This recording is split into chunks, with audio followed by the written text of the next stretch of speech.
Hello, I'm Sue Stiles, the host of this podcast, and I invite you today to get comfortable because you do not want to have an interruption to what we're going to talk about in this episode. Pamela Barnum is here. She is a former undercover police officer and a federal prosecuting attorney formerly. And at the end of doing those things, she realized, you know what? She knows a lot about how to make people trust you and how to read body language and actions that can help or hinder. Her recent TED Talk is called Drug Dealers Taught Me About Trust. And that might give you an idea of the fun we're going to have today. So, welcome to the Hello Rella podcast, Pamela. Well, thank you so much, Sue. I love chatting with people that are, in the realtor space, in the profession. It's going to be an awesome 30 minutes with you. I'm looking forward to it. Me too. And listen, let's open with that story. What drug dealers taught you about trust? Not something you hear about every day. Share where that came from.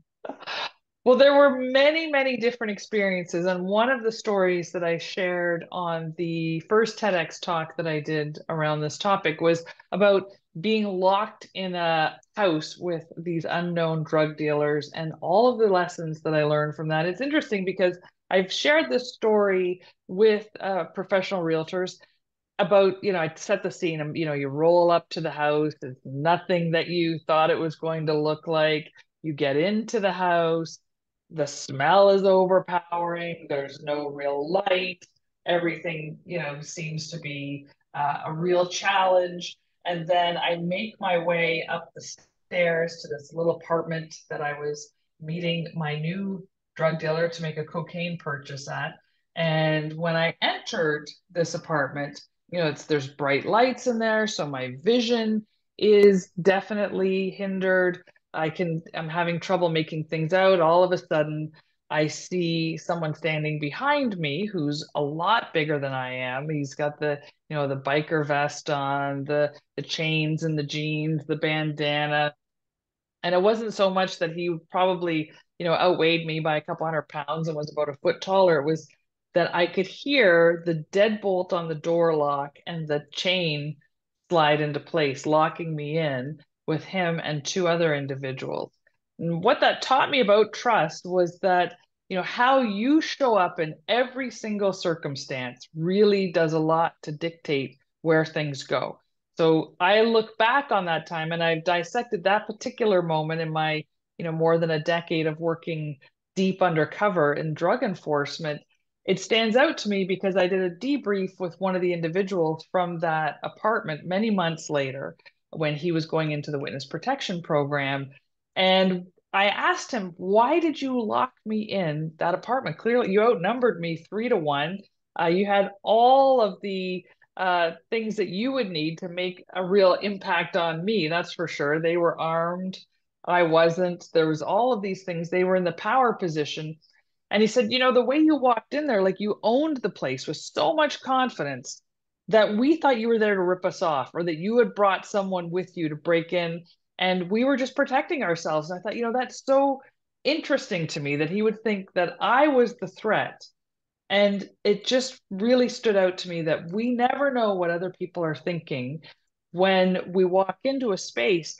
But if we can get better at decoding what they're thinking, if we can figure out what the messaging is that we're sending, we can go a long way in establishing trust.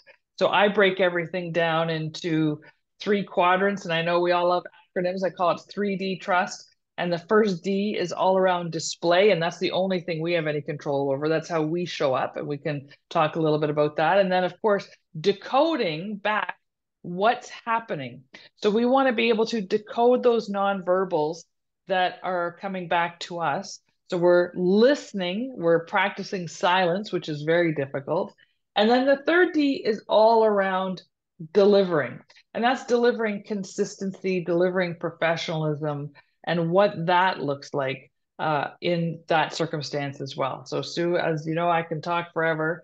So you let me know where you want to break it down. Wow. Well, I'm hearing your story, and I'm also hearing, an experience for a brand new realtor. going into the same house as you're Mm-hmm. talking about. And to rabbit trail for a minute, you said something very interesting that months later you were able to debrief with someone who was actually in that room and get that inside scoop. Absolutely. That's interesting. Many realtors do not debrief or, ask for honest feedback. Mm. Hey, why did you choose me? Like for Yeah. real, as if they're having a debrief. Oh, so important. That could be my fourth D, debrief. Display, decode, deliver, debrief. I think would be a great acronym to put in there. It isn't, it's so important. We never know what that person sees or what stands out to them as the most important because how we see ourselves is often very different from how we're perceived by others.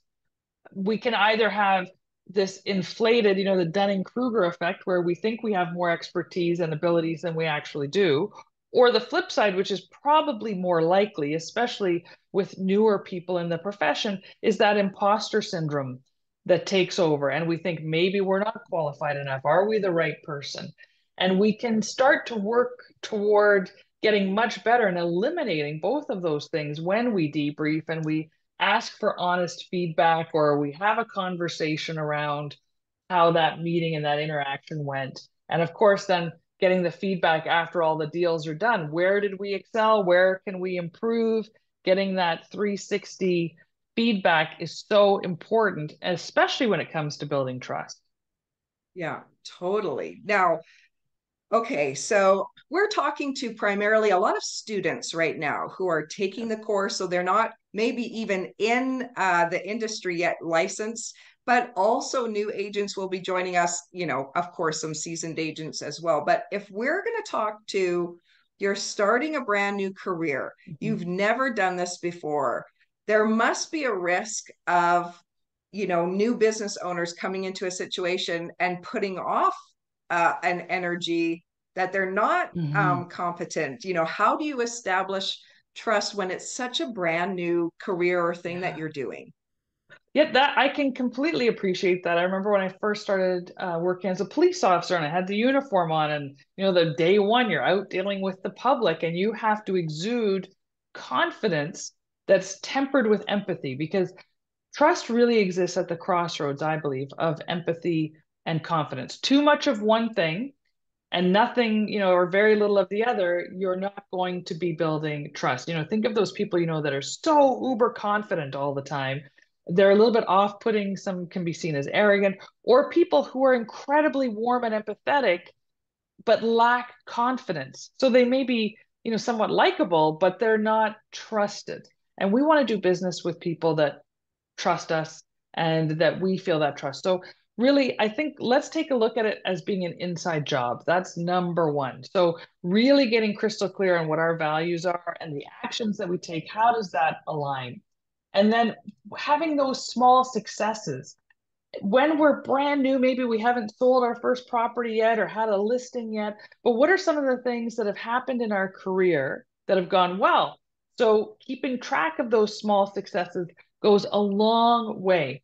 And doing hard things, that's something I think we overlook so often. We're all capable of doing hard things, but it's uncomfortable. It's clear, it's hard, right? Just by the nature of it, it's difficult. So really getting crystal clear in the fact that you are capable. You have done many hard things in the past. Getting your license was hard. You're capable of doing hard things. So, really staying in touch with those past successes and then acting on opportunities instead of thinking, oh, I'm not really qualified for that, or that listing is too high, or I could never, get into business with someone who would have, all these commercial properties, or whatever it is, whatever that story is that you're telling yourself, just act on those opportunities. Because if it doesn't work out, what's the worst that happened? You didn't have the listing or you didn't make the sale, but you didn't have it before either. So, really acting on opportunities and then rising to the challenges that present themselves in those moments. So, in the absence of confidence, because we don't all have that inherently, but if we can ensure that courage takes over, that is Mhm. really where the rubber meets the road. And then, lastly, I think taking responsibility for all of the results, whether they're good results or bad results or somewhere in the middle, taking responsibility. People trust. So your fellow agents, the brokers, the clients, the referrals, the people that you're speaking with in your personal life, if you're taking responsibility when something goes wrong, people will respect and admire that, and they'll trust that what you say is accurate because they know you're going to own it if it doesn't work out. But also the flip side of that is taking ownership of the things that we've done really well. And, bragging and doing all of those things, we sometimes think of it as a negative, but there are ways that we can do that in person and on social media where we're showcasing our abilities in a way that is subtle and accurate. People want to deal with people that are showing that, yeah, I've done this before, or I've got some experience, or maybe it's not exactly the same, but I'm translating that into this scenario. Oh my goodness. I can feel that people will just want to hear you in their ear saying those things over and over again. Those are all things that we all can do no matter what the situation. And I think I'm hearing you talk about like that story that you're telling yourself. You walk in, Mhm. you can get confidence from other things, even if you don't have it from selling a house right away. You can find the Exactly. confidence in these other places. Absolutely. When I walked into that apartment, for example, I had never dealt with that dealer before. I had dealt with other drug dealers, I'd made other deals before, but this was a complete unknown and a situation that was deemed to be more risk to myself because it was a new location with an unknown drug dealer for a large quantity of cocaine. But what I kept telling myself is that I'd had other deals, I'd had other things that led to success. But let's say I look back on my very first drug deal as an undercover police officer. I'd never done one before, but I'd had lots of other successes that involved other human beings. I had worked with other people. I'd been to school. I had done all of these things. So it doesn't have to be in the same lane. It just has to be that you've reminded yourself that you've had an unknown scenario before, you worked through it, and you had some success. And reminding ourselves of that is huge because we'll start to internalize that confidence that we can then exude in each situation. Oh, that's so good because I mean, this isn't just even with a new career, but just day to day, where can people Exactly. find the confidence? So you have to build yourself up. Okay, so Yeah. in the mind, build your story. I know people are going to want to go back and listen to what you just said again, but you also talk about the other piece of that puzzle, the body language, how we Mhm. express what's inside on the outside. Please share what you know and what you can tell us about the body language. Well, when I talk about body language and nonverbals, I'm talking about more than just gestures, but there are a few things that we can do. So before we even show up to a property, clearly, I'm not going to give anybody fashion advice or anything like that, but I have seen research that tells me that when people are younger, more youthful, when they dress slightly more professionally, they're seen as more competent, more capable. So having a professional wardrobe, but it doesn't have to be suits and ties. I'm not necessarily stating that. But all of the research that I've looked at tells me that when people are wearing clothing, number one, that fits, because, we all have those favorite things in our closet that fit, 10 years ago or 10 pounds ago or whatever it was, or that we spent a lot of money on it and it was in style then, but now maybe not so much. We want to be representative of the brand that we are presenting. So, what is our brand? What is it that we're trying to put forward? So, always having that in mind. That includes our vehicle. People show up to a property because I recognize in today's world, a lot of people are meeting realtors off-site or at the properties. So, what is your vehicle translating about you? I'm not talking about the make and model. I'm talking about how clean is it? Does it look like you care about it? Are you paying attention to detail? That's very important in everything you do. Attention to detail will signal so much more than what you actually say, but how you say it. Your gestures, keeping your body language open and centered on the person that you're connecting with. Of course, eye contact. All of this is very North American versed. But if you're dealing with people from other cultures or new Canadians, understanding what their culture says. So is too much eye contact going to be off-putting for them? Understanding who you're dealing with and being able to address that appropriately. And then one thing people don't think about with body language or nonverbals is listening. And silence is probably the most underrated and high value ticket item when it comes to negotiating. Staying quiet, you will hear things because nobody likes dead air. People don't like that silence. It feels awkward. And research tells us within 4 to 5 seconds, if there's no one speaking, people start to feel a little bit awkward and they fill that empty space. So you want your client or prospective clients to fill as much of that airspace as possible because in that you're going to learn what's really important to them. They may tell you they want to be in this particular school district for whatever reason, but the more they talk, the more you realize, you know what? Maybe that isn't their number one priority. Maybe their number one priority is being closer to the highway because they commute often and that's really where they need to be. That's something that's so important. So the more airspace we give people, Mm. the more we will learn. And then figuring out what their body language is telling us. Are they closing themselves off immediately? So they've been really open, they're talking about something, and then you mention something about the property or the price or what the closing date, whatever it is. And all of a sudden, out of the blue, they become closed off where they hadn't been before. Now, if they're closed off because their arms are crossed the whole time, that doesn't really mean anything. It could mean they're cold. It could mean their shoulders are tight. It could mean, they're trying to show you their new biceps. They've been working out. It could be a million different things why people do that. But what we want to watch for are the reactions that they have immediately following a stimulus. So the stimulus can be the price, the closing date, the neighborhood, warranty on the house. It could Mm. be a million different things. Whatever that is, watch for what happens after that comes up.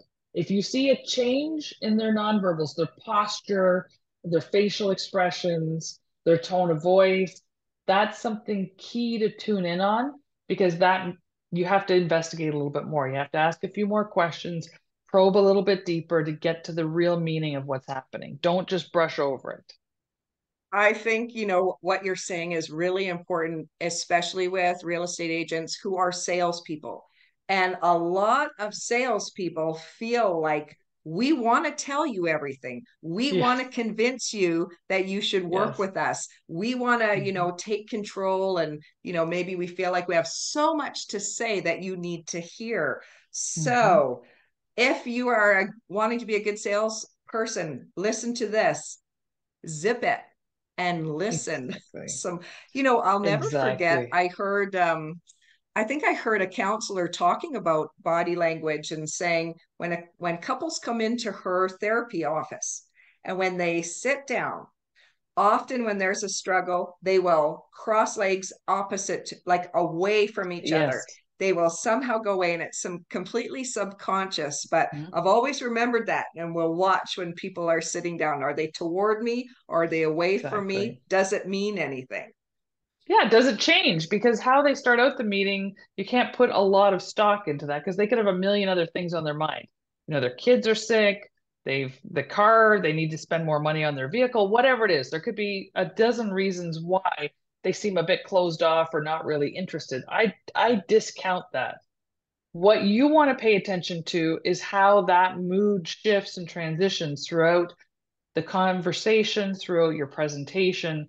What are you watching for? How are you paying attention to that change? Change is what we're looking for. Great skill, just great tip for people, especially that's the first time a lot of Mm, real estate agents will be meeting their clients in their house for the first time, so you need yeah, to hone in on that.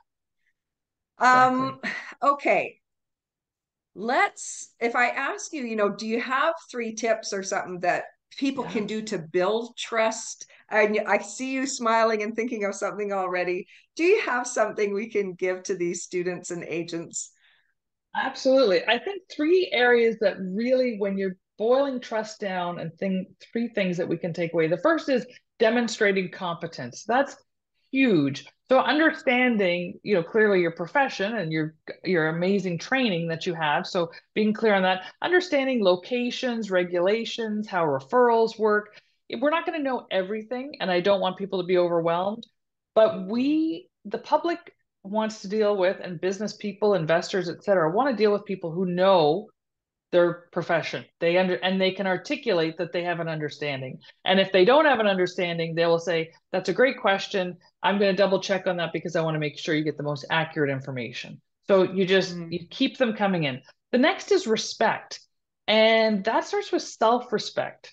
So showing that you respect yourself, I think, is very, very important. I think especially in hot markets, there are vendor or sellers and buyers that can sometimes be very disrespectful or abrasive. And we don't need to put up with that. We want to show and demonstrate self-respect because that messaging tells people that then we will respect them as well, as does honoring and doing what we say we will do. So not just talking the talk, but walking the talk. If we tell someone we are going to have the photos or the information on that property or the survey or whatever it is that someone's looking for, that they'll have it by a certain time, we better make sure that we over deliver on that promise, saying what we do, that we actually do it, not leaving it for tomorrow, not putting it off, but that demonstrates respect. If we say we're going to meet someone at that time or call them back at that time, it must happen. That's critically important. And then the third thing that a lot of people I don't think go to is curiosity.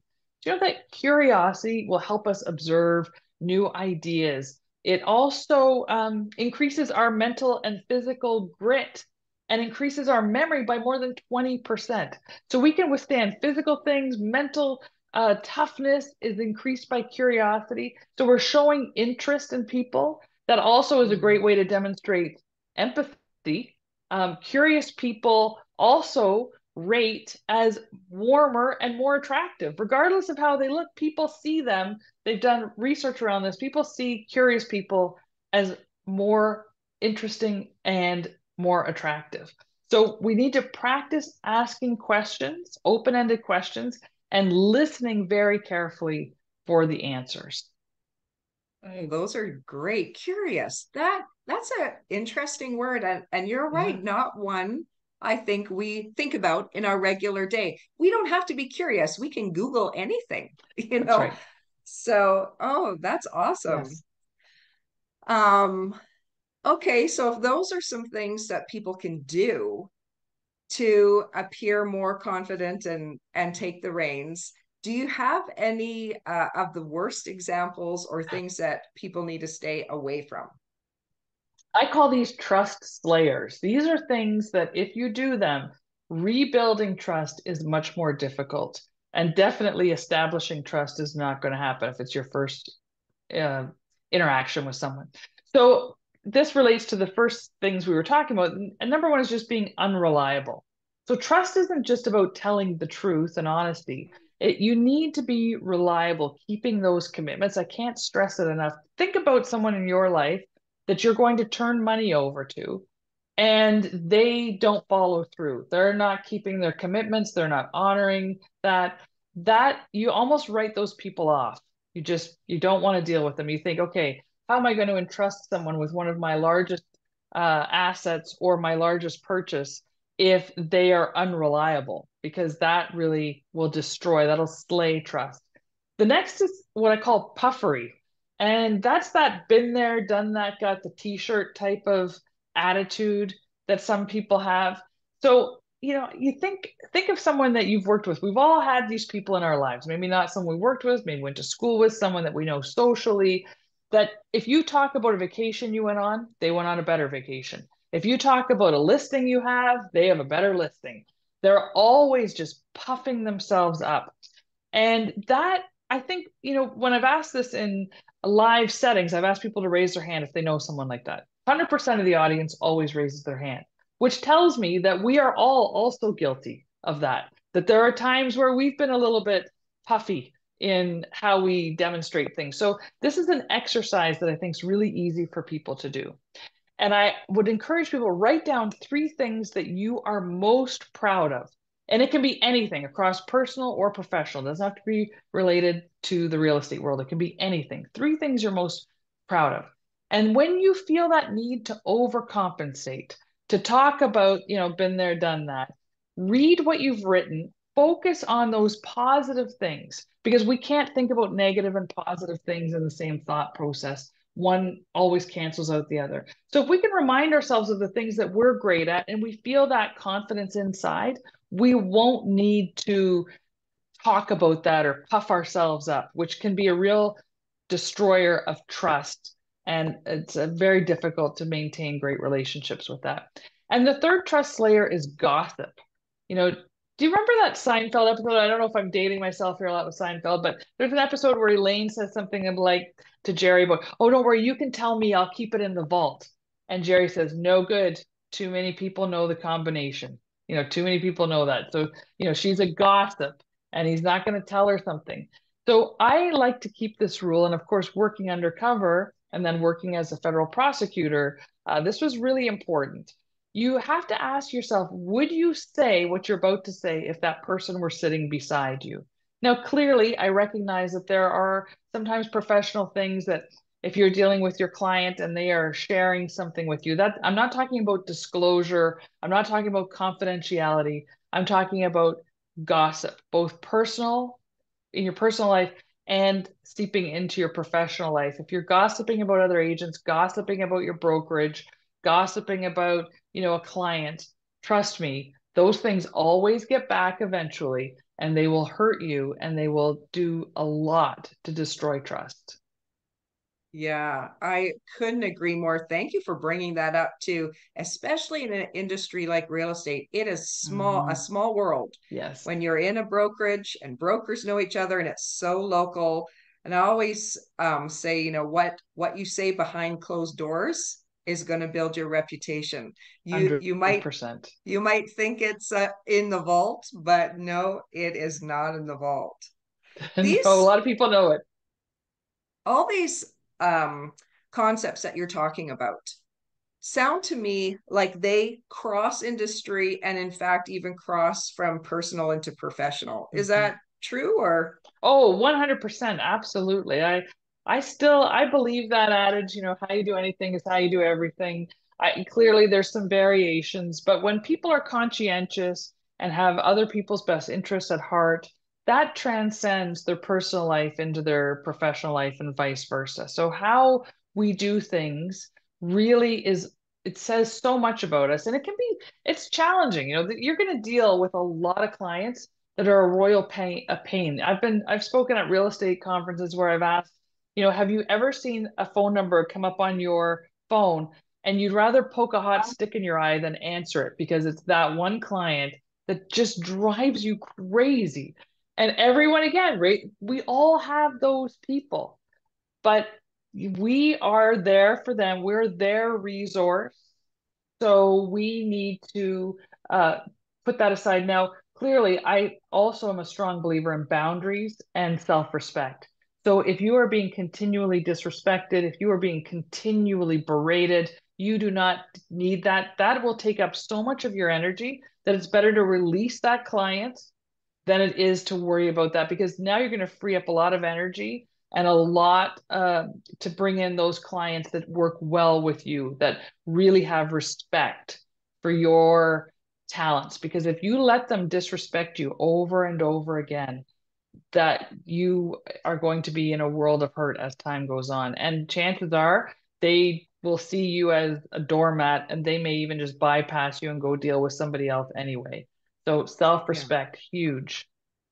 And you hear these are the stories where often in hindsight the agent looks Hmm. back and says, I had a feeling I should have Hmm. walked away, but I didn't. Totally. And so, yeah, I believe that too. Um, before we have to go, the time goes by so fast, but if I could say, on behalf of students coming in, it's scary. It is scary Hmm. to stop what you've done. Maybe people have quit, maybe they've got a severance package, Yeah. but they've had this dream. that they want to work in real estate. They want to be an agent, and they're taking these risks. They're paying the money, and now they're committed. They're going to walk it out. Is there any final advice you could give for these dreamers who want to make their dreams a reality? Absolutely. I think that all of the things we talked about, the 3Ds or the 4Ds, that if you keep your goals and values at the forefront of everything you do, so reminding yourself why you decided that that was the profession for you. I've met people, my personal life, I'm like, wow, you should be a realtor. You'd be so great at that because you're always seeing, the potential and you see how things can transition. That I think, there's probably a multitude of reasons why people are drawn to the profession, but clearly you must love people to be a great realtor because you're trying to find out what are their needs, how can I find something that best suits their needs, why is that important to them? We may think that, I'll just use an example, a wood burning fireplace, maybe we don't love it, we don't like it, we've used it, it's not a great resale. I'm just pulling this out because I'm not a professional realtor, as you can tell. So I'm just making something up here. But let's say the purchaser, loves wood burning fireplace. They have nostalgia around that from their childhood or from a romantic honeymoon they're on or whatever the reason is.